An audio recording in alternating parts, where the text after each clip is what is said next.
Welcome back to the Manage to Win podcast. I'm your host, David Russell. Today's episode is sponsored by Habitly.com, all about soft skills. Soft skills are harder to learn than hard skills because they become habits. And we all have habits from our life experience, how we were raised, different things that happened. If you want to find ways to create more time in your day, to achieve goals better, to be a leader, lots of other great soft skill trainings on Habitly.com. Check it out. First 7 days free. Today's episode is with John Robertson of Fort Log, and he goes in and deals with crises at companies. It is a great discussion. There's things to learn here. He talks a lot about soft skills, actually, and the importance of them. Let's dive in.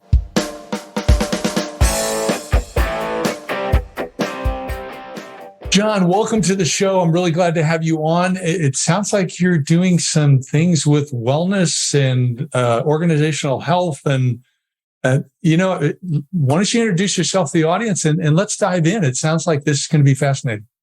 Thank you. It's a pleasure to be here, and I appreciate being invited. So my name is John Robertson, and one of the things that got me into the field is, I don't know if it's a Scottish ancestry issue where you get tired of paying money for things that the residual. My kind of guy. Yeah. And well, that's that joke, right? How was copper wire invented? Two Scotsmen fighting over a penny. And what happens is organizations are spending huge amounts of money on reacting to crises, on leadership programs, on dealing with conflict, and all those kinds of themes. And so what was happening was friends or colleagues, it was all referral stuff, were calling to say, John, in everyday language, the kids are not playing well together in the sandbox in our workplace. So they would call. Yeah, and at daycare.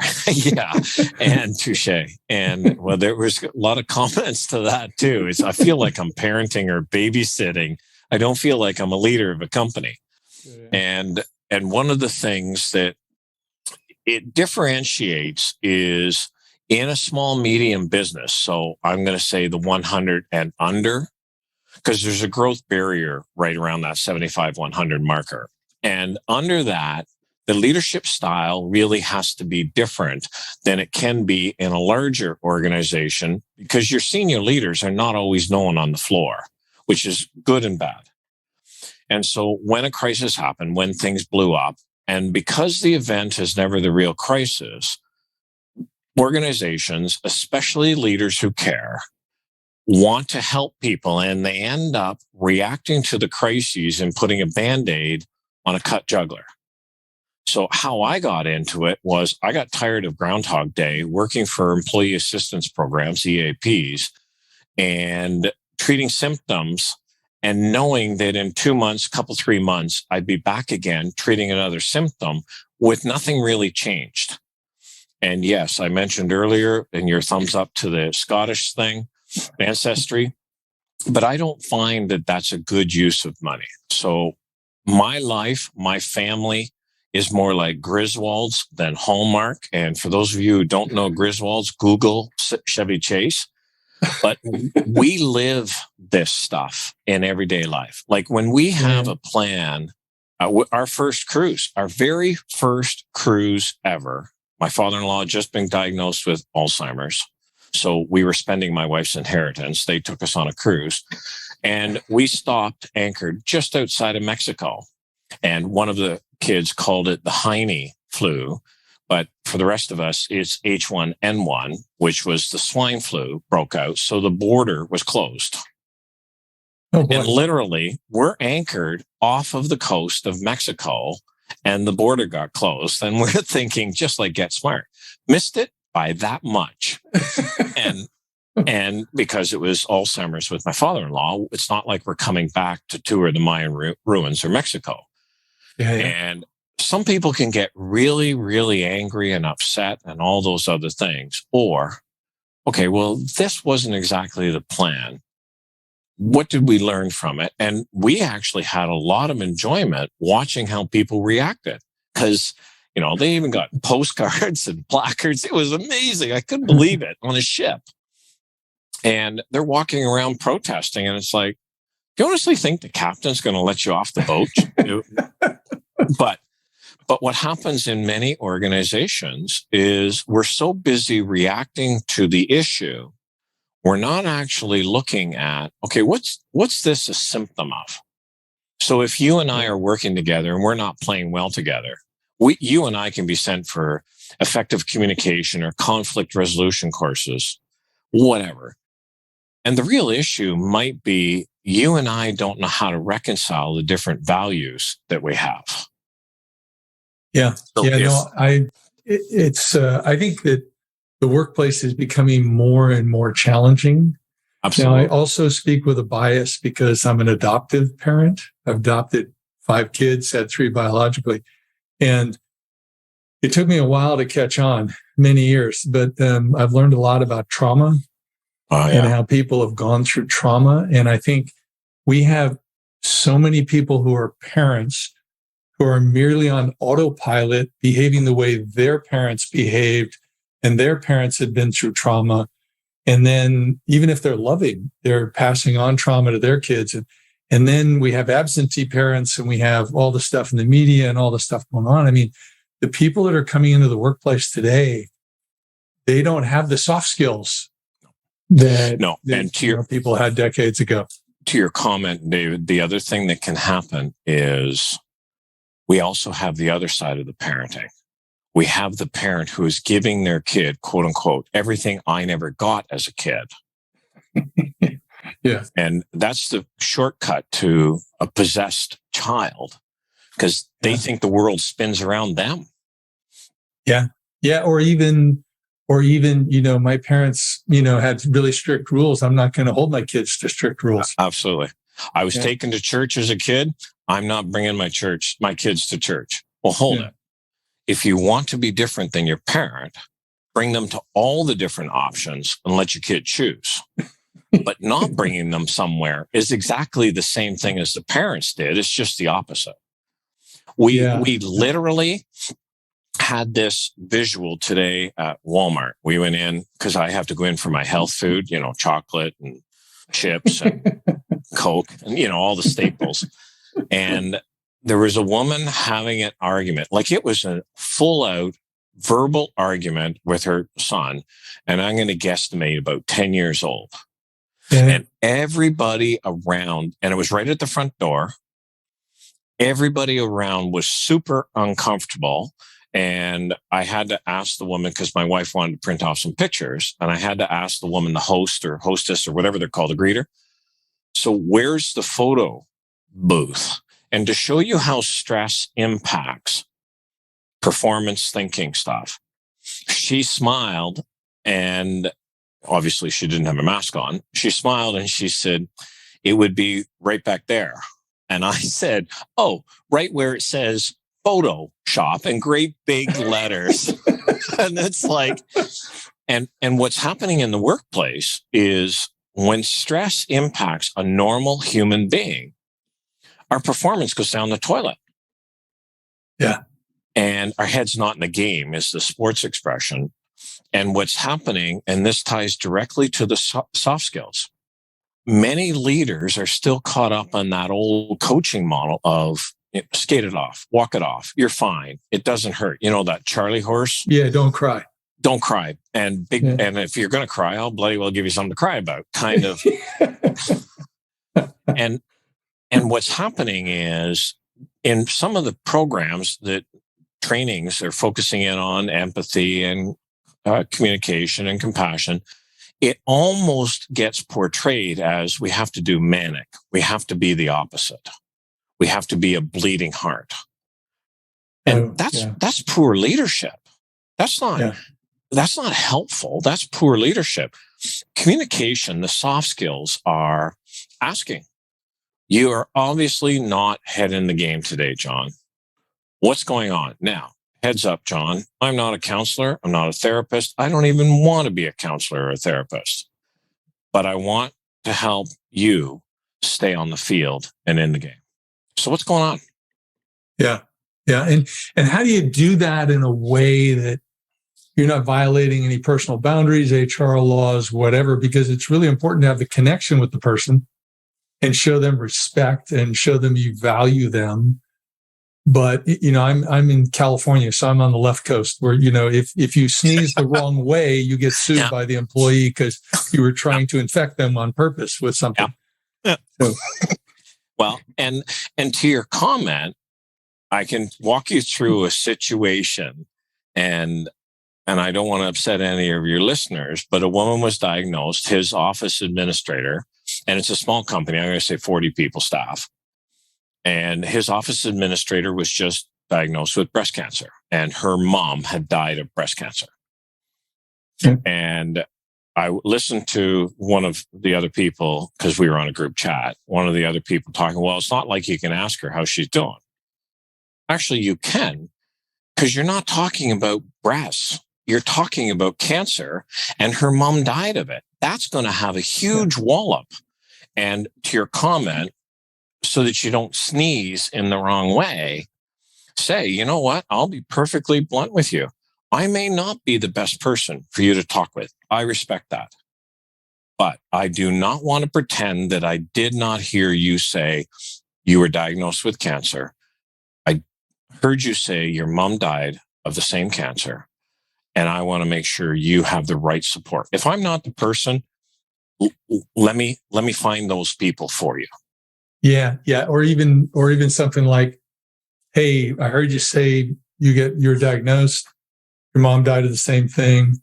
I'll be candid with you. I don't know what to say, but I do know this. I care about you. We value you as a team member. How can we support you?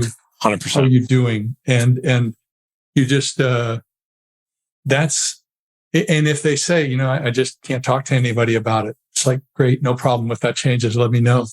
Or if they say, I have this need, blah, blah, blah. The other way, David, you can do that is, and this is the soft skill piece. Yeah. Okay, you may not be ready to talk about it right now. However, I'm going to put it in my calendar to follow you up.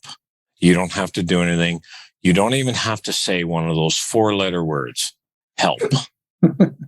Yeah. I'm going to follow you up and confirm if you want to talk to somebody. I am not interested in you talking with me. I want to make sure that you get the right support, and I'm not interested in it being therapy. It's a coach. You just got a huge Charlie horse. Oh, yeah. And that's why wellness conversation has to change, because number one, we haven't taught people how to grieve. Most people misinterpret grief as tied to death. No, it's not. It's tied to loss. As I'm getting older, my brain and my body are in constant battle. My brain says I'm 20-ish. My body says, you're going to pay for that, Robertson. Or to quote Tommy Boy, that's going to leave a mark. And what's happening is, instead of making grief death related, when we make it about loss, we're not counseling. We're coaching somebody who is got a Charlie horse in marriage, emotional Charlie horse, psychological Charlie horse. If they're a person of faith, a spiritual Charlie horse, or even a moral Charlie horse. Yeah. And I mean, kudos to you and your family for adopting the kids. But some of those traumas are moral Charlie horses. What people do to some people is evil. It's not wrong. It's evil. Yeah. And let's not pretending we can sanitize that and make everybody nice. And no, that's huge loss. Let me illustrate how I've heard this. Our daughter is a teacher, and she teaches English second language high school kids, and they tend to be Syrian, Afghan, so a lot of the war-torn countries. And so she was talking about stress and how the brain is impacted by stress, and the cortex goes offline, and so on and so forth, and the fight, flight, freeze, the peas button. And so she asked her kids, quote unquote, she asked her kids, have you ever been so scared that you froze? And through Google Translator, these kids are saying, yes, when cannon of tank was pointed at my head, or when machine gun went off behind. And Amanda, our daughter, is thinking about a test or a motor vehicle collision, and she's realizing, hold it, we're not on the same page of stressors.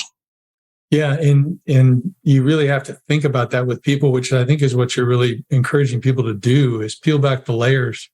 100%. I mean, I remember I interviewed a guy who was a tech years ago. And one of my questions was, what irritates you about working with customers? And he thought for a moment, he said, really nothing. They just got a software problem or a keyboard problem, whatever. And I realized, oh, wait a minute. He did 8 tours in Afghanistan and Iraq. Yeah. Does he give a darn if somebody's screaming that their keyboard doesn't work? I mean, probably not. Yeah, no. And no. So, but I think that, let me ask you, John, so is part of the problem also that people, and not just leaders, but, peers, don't have realistic expectations for how the other person should behave? We either have this really high standard or we expect them to behave like us a lot of the time. And that's, and I would add to that, really high expectations or out of kilter expectations. Yeah. But we don't even know how we expect ourselves to respond.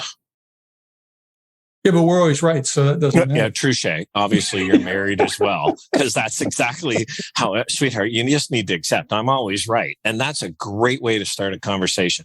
Talk about soft skills in a marriage. That's a great conversation starter. It just goes down in flames from that point. Yeah.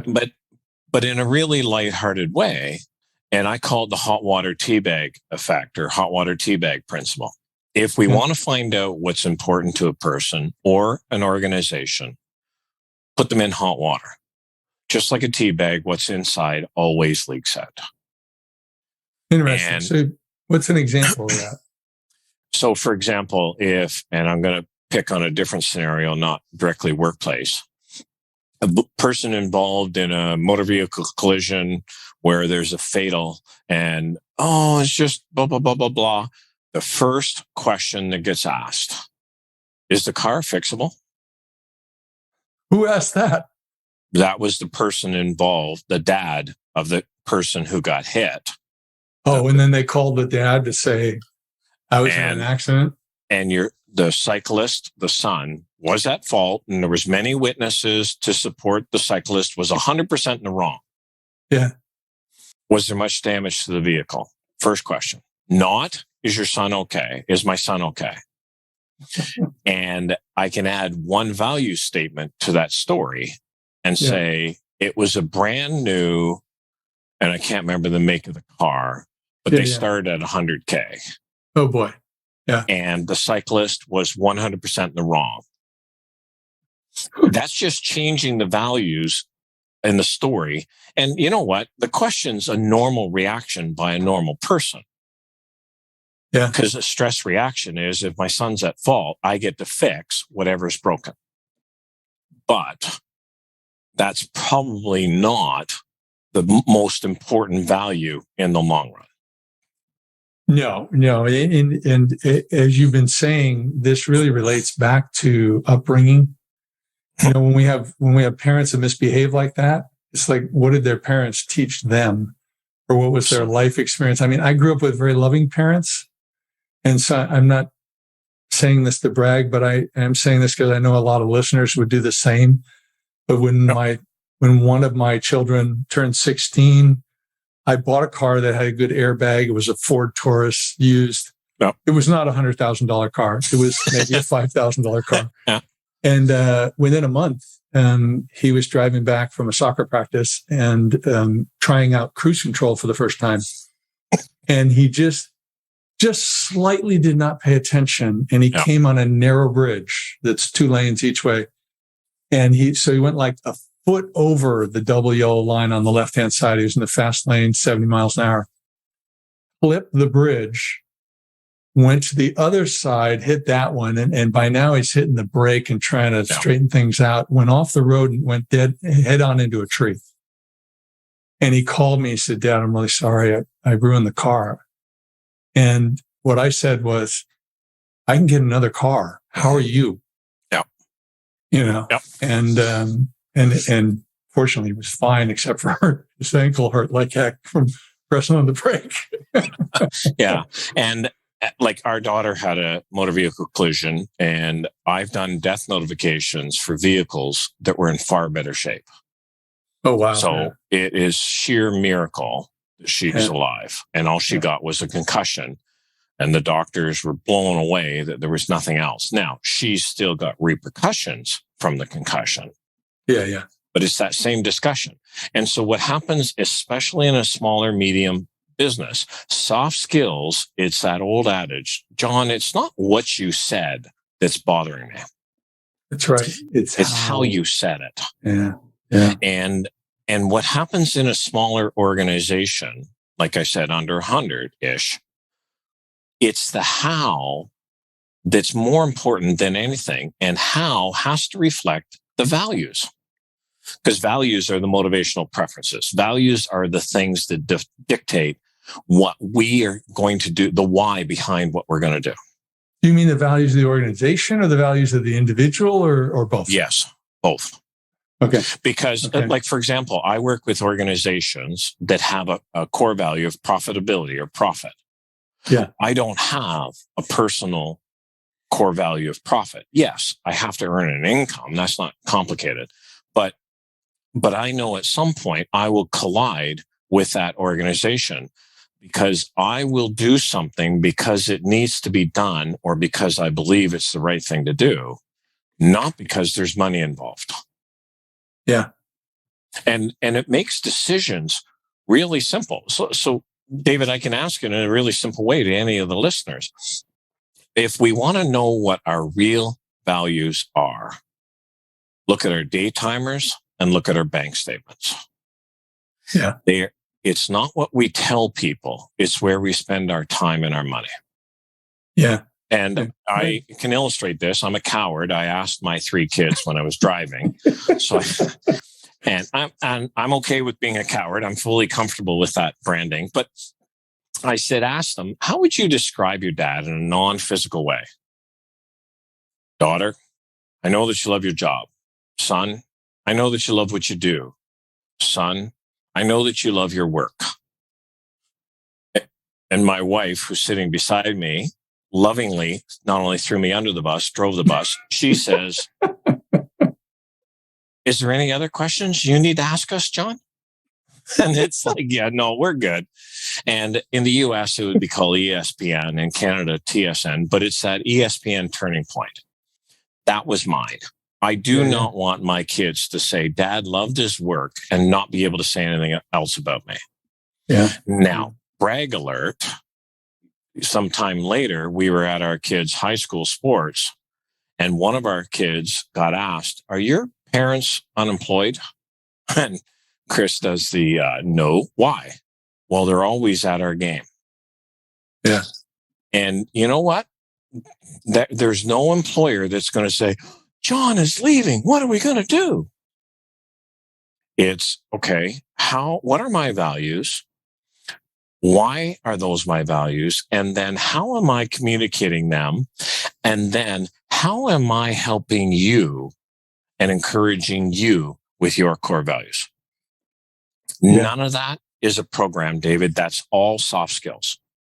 Yeah. And you bring up a good, with that example, even if you are employed by, whatever size organization, when you're hired or while after you've been hired, to have what you brought up earlier, the communication. Yeah.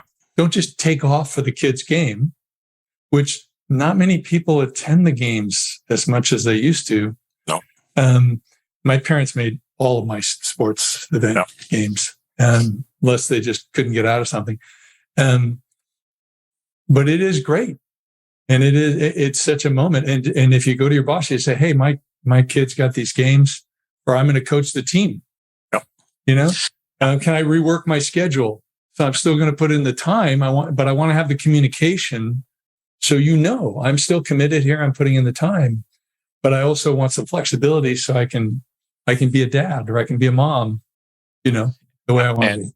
Best story I use when I'm speaking on that kind of topic is the 3 kids were sitting talking at their game, and One son says, well, my dad's a chief surgeon and he's at XYZ hospital and he's the chief of surgery there. And the other one says, well, my mom is the head lawyer in XYZ legal firm.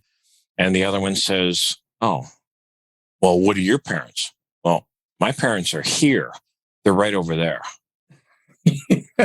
And that's the value. And communication is never what is said.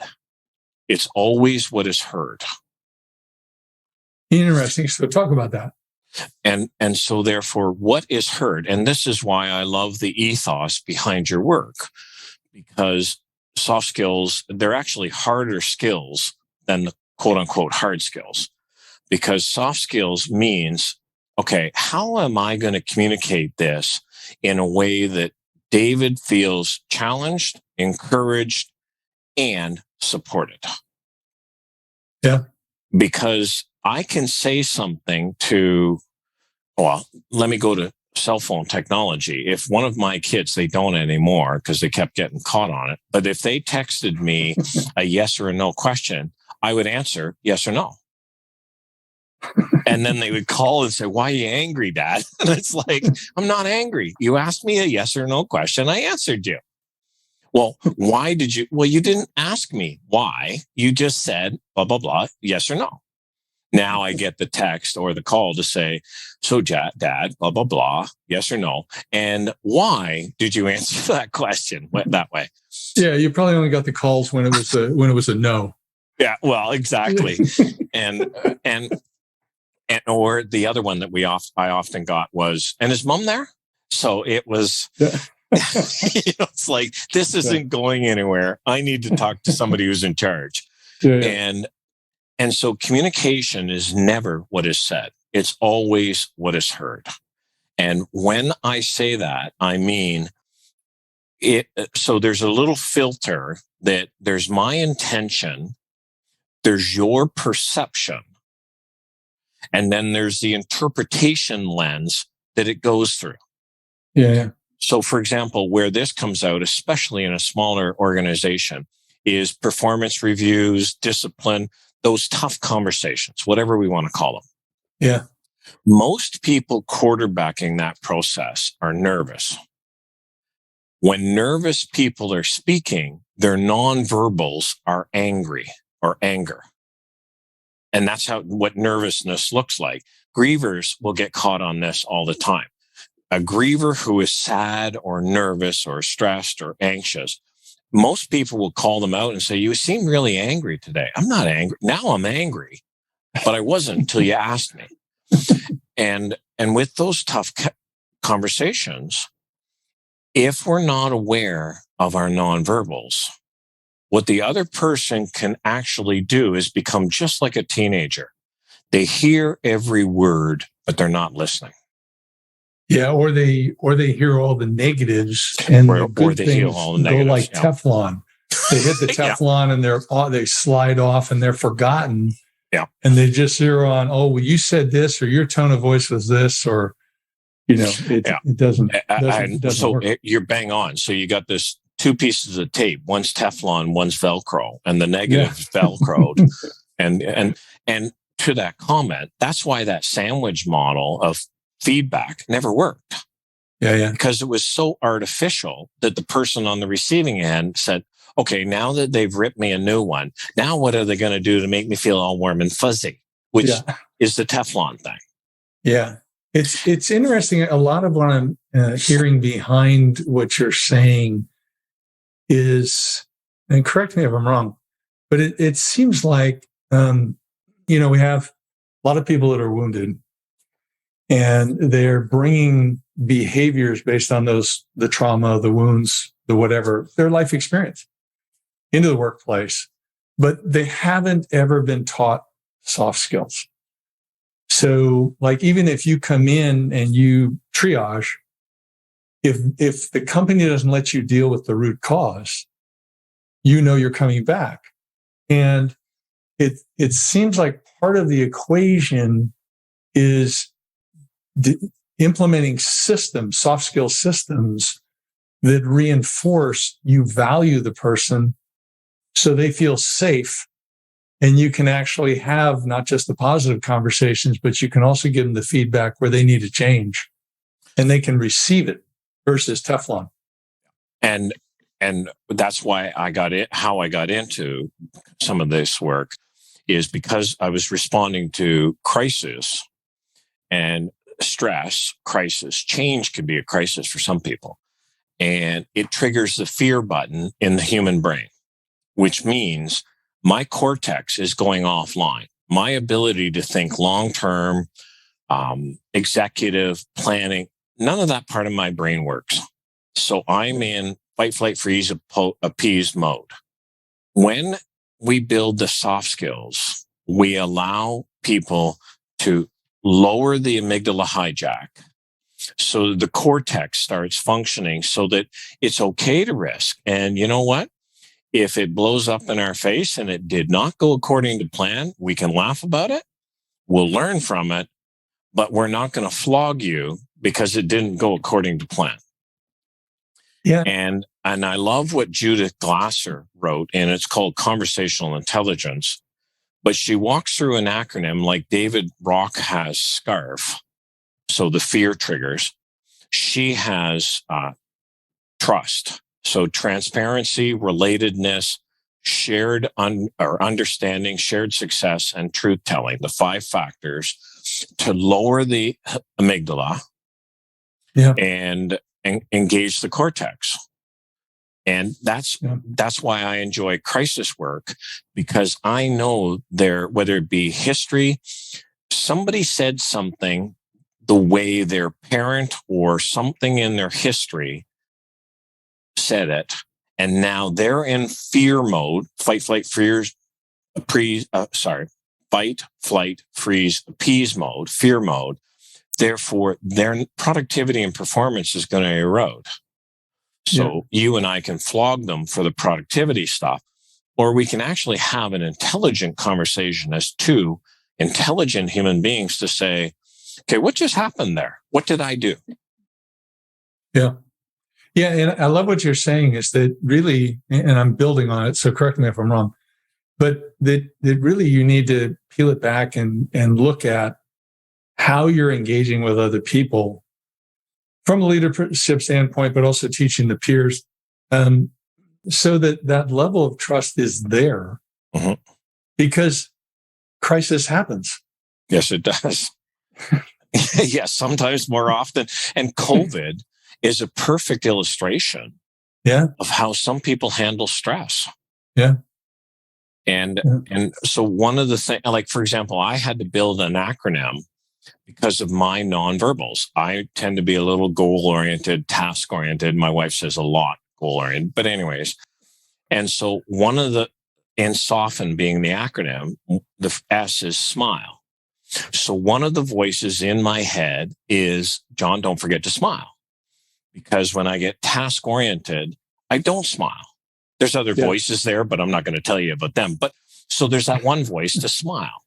Then there's open, like just nonverbals, and feeling that old empathy and touch, not groping, but touch, like a handshake, pat on the back. Some cultures, their 11th commandment is thou shalt not touch. Other commandments, if you don't touch me, you don't care.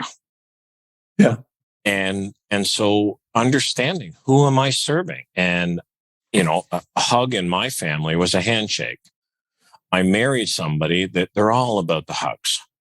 And that's not good or bad. But when I'm greeting her family, I still catch myself. Oh, shoot, I should have hugged them. and it's just because it's not my norm. So smile, open, feeling, touch, eye contact. And again, some cultures, eye contact is disrespectful. And then nod. Just let them know you're listening. Yeah, and adjusting per individual. And it's that's not key. A blanket style. And David, if people remember nothing else out of what has been said today, please remember that we have to adjust our style to who we are leading.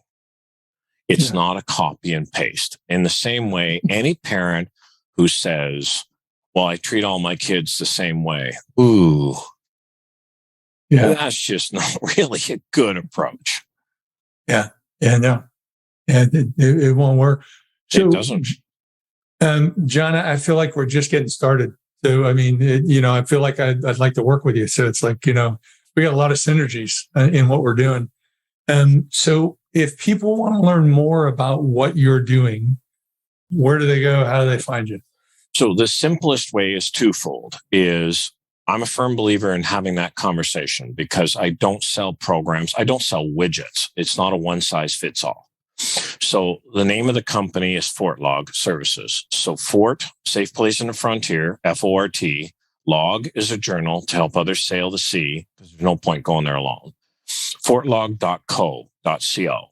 And it's .co on purpose because I work with people. I'm a colleague, a coach, a collaborator. I'm not a .com and I'm not a not-for-profit.org. So in this context, the easiest way let's book that phone call. Let's have that conversation. Fortlog.co/M2W podcast. Okay, And there's a little link there. Let's schedule a time and let's just have that conversation. Yeah. Yeah. And they can look at your website, which has lots of good stuff. I want to learn a little bit more before that, but I love what you're doing. Love what you're focused on. So thanks so much for coming on the show. Thank you very much, David. And I really appreciate your focus and willingness to serve people to rethink soft skills as more than just another program. That's awesome to hear. Thanks for tuning in today. If you like the episode with John, please subscribe, leave us a comment or a rating. Love to hear back from you and stay tuned. Got more great guests coming.